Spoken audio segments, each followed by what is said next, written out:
Timothy, నీకు అప్పగింపబడిన దానిని కాపాడి అపవిత్రమైన వట్టి మాటలకును, జ్ఞానమని అబద్ధంగా చెప్పబడిన విపరీత వాదనలకును దూరంగా ఉండుము అని హెచ్చరిస్తూ ఉన్నాడు.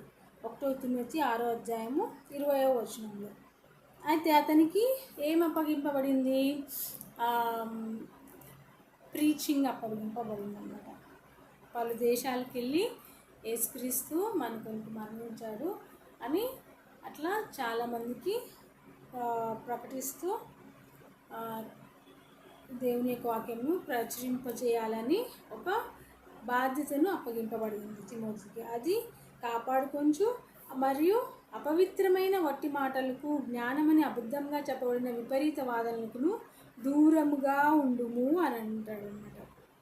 అపవిత్రమైన మాటలు, వట్టి మాటలు అంటే అపవిత్రమైన మంచి మాటలు, అపవిత్రమైన వట్టి మాటలు కూడా ఉంటాయి అన్నమాట. అపవిత్రమైన వట్టి మాటలకును, జ్ఞానమని అబద్ధంగా చెప్పబడిన విపరీత వాదనలకు దూరంగా ఉండుము అని అంటాడు. అట్లాగూ అంటే ఆ కాలంలో అపవిత్రమైన వట్టి మాటలు మరియు జ్ఞానమని విపరీత వాదనలు ఉండేవి అన్నమాట. వాటిలో ఇతను పాలు పంచుకుంటూ ఉండేవాడనమాట. అందుకే అపోస్తలుడైన పౌలు హెచ్చరిస్తూ ఉన్నాడు, వాటికి దూరంగా ఉండుము. విపరీత వాదనలు అంట. కొంతమంది మొదలు పెడతారు, వాదిస్తూనే ఉంటారు. ఏదైనా టాపిక్ దొరికితే విపరీతంగా వాదిస్తూనే ఉంటారు కదా. అట్లాంటి వాదనలకు దూరంగా ఉండాలంటారు. మళ్ళీ అబద్ధాలనే అవే జ్ఞానము అని విపరీత వాదన చేస్తూ ఉంటారు అన్నమాట. అట్లాంటి వాళ్ళకి దూరంగా ఉండుము, అటువంటి ఆ వాదనలకు దూరంగా ఉండమని చెప్తూ ఉంటారు. ఇంకొకటి అపవిత్రమైన వట్టి మాటలు. అపవిత్రమైన వట్టి మాటలు అంటే దేనికి పనికిరాని వట్టి మాటలు ఉంటాయి కదా, వాటికి కూడా దూరంగా ఉండాలి అని తెలియజేస్తూ ఉంటారు. అలాగూ అనేక సార్లు మనము అనుకుంటూ ఉంటాం, ఇవన్నీ మనం చదవాల్సిన అవసరం ఏంటి?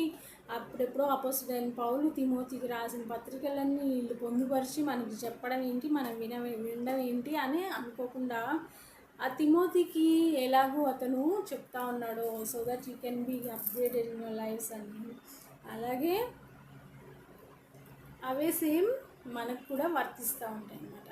మనకు వర్తించేవే వాళ్ళు మన కోసమని పొందుపరిచి బైబిల్గా ప్రచురించి మనకి ప్రీచ్ చేస్తూ ఉన్నారన్నమాట పలు దేశాల్లో, మన దేశంలో కూడా. అదే మనం కూడా ఫాలో అవ్వాలన్నమాట. తిమోతికి చెప్పినవే మనం కూడా ఫాలో అవ్వాలి. అలాగూ వట్టి మాటల బదులు చక్కటి బైబిల్ వచనాలు ఎక్స్ప్లెయిన్ చేసుకోవచ్చు కదా. మళ్ళీ అబద్ధపు విపరీత వాదనలకు దూరంగా ఉండి చక్కటి బైబిల్ వచనాలు మెమరైజ్ చేయడం, వాటిని బాగా అందరికీ ప్రచురం చేయడం, ఇట్లాంటివి చేయవచ్చు. అదే కదా అపోస్తలుడైన పౌలు తిమోతికి చెప్తున్నాడు. మళ్ళీ ఒకసారి ఈ యొక్క వచనం చదివి మనం ఉంచుకుందాం. ఓ తిమోతి, నీకు అప్పగింపబడిన దానిని కాపాడి అపవిత్రమైన వట్టి మాటలకు, జ్ఞానమని అబద్ధంగా చెప్పబడిన విపరీత వాదనలకు దూరంగా ఉండుము అని తిమోతికి హెచ్చరిస్తూ ఉన్నాడు. అదే హెచ్చరికను మనం కూడా ఫాలో అవ్వాలన్నమాట. అపవిత్రమైన మాటలు దూరంగా ఉండాలి, మళ్ళీ విపరీత వాదనకు దూరంగా ఉండాలి, ఇంకా నీకు అప్పగింపబడిన దాన్ని కాపాడాలి. కొంతమందికి చిన్న చిన్న ఏజ్లోనే పెద్ద పెద్ద బాధ్యతలు అప్పగింపబడతాయి అన్నమాట. మా చుట్టాల్లో ఒక అబ్బాయి, పాపం వాడు ఇంకా 20 years అబ్బాయి, వాడికి వాళ్ళ అత్తగారు వాళ్ళ ఇంట్లో మొత్తం గార్డెనింగ్ వాడికి అప్పగించబడింది. మళ్ళీ వాళ్ళ కూతుర్ని చూసుకునే బాధ్యత కూడా అబ్బాయికే అప్పగింపబడింది. వాడు ఆ యొక్క అప్పగింపబడిన బాధ్యతని కాపాడుకుంటా ఉన్నాడనమాట. నాకు చుట్టమవుతాడు అబ్బాయి. అట్లాగూ మనం కూడా మనకు అప్పగింపబడిన దాన్ని కాపాడుకోవడం తెలుసుకోవాలన్నమాట. అదే కదా ఒక తలాంతు ఇచ్చినోడికి అందరికీ 5 తలాంతులు ఇస్తే సంథింగ్ లైక్ దట్ వాళ్ళ యొక్క తలాంతుల్ని అభివృద్ధి చేసుకొని వస్తారు. అట్లాగే మనకు అప్పగింపబడిన దాన్ని కాపాడుకోవడం నేర్చుకోవాలన్నమాట.